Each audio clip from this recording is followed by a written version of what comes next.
หัวมันโมใหญ่ที่มันใส่ปุ๋ยเห็นหัวพวกใหญ่เลยขาเลยหวานปุ๋ยค่ะก็ว่านจะว่าสั้นแหละเดี๋ยวมาเบิ่งขุดมันเด้อ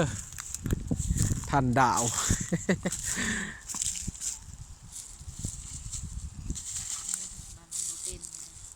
จะซ้ำบนได้นำมาบ่ขี้ขานเนาะอันนี้ก็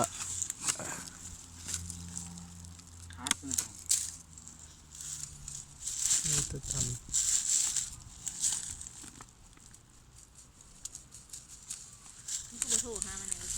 บ่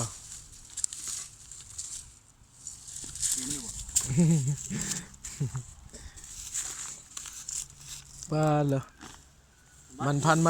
มันสีแดงไงเนาะพันแดงไงนี่เนาะมันก็เป็นแป้งมันเป็นแป้งอยู่เลยแดงกว่านี้เขาก่อยแดงสามมันต้นส่วนนะ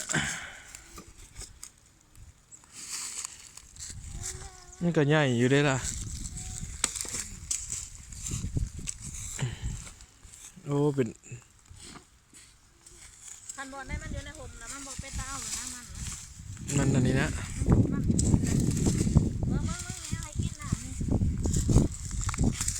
โอ้แต่อยากเอาอยู่หัวนี่โอ้ต้นนี้ป้าเงานี่น่ะใหญ่นะแต่อยากเอาอยู่ตัวนี้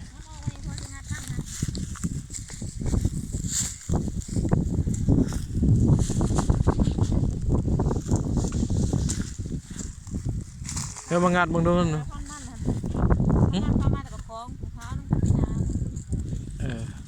โอเคพี่นะมางัดดิพี่นะงัดตัวนี้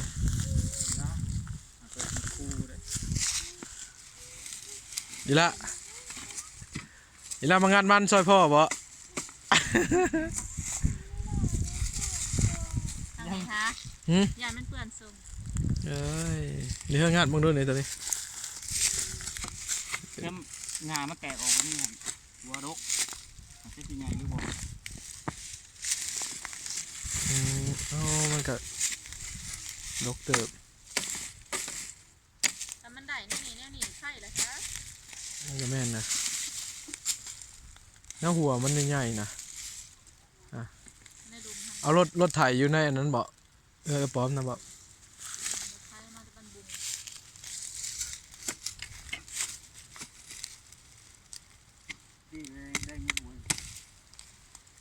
เอาอย่าง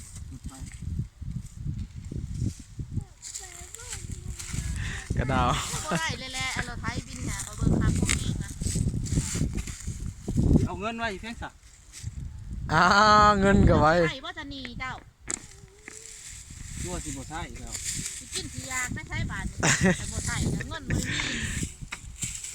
จะดีกันในจิตใจไม่เดียว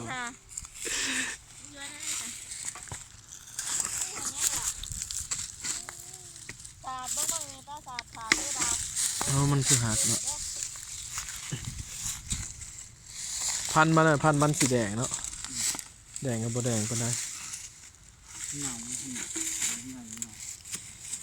โอ้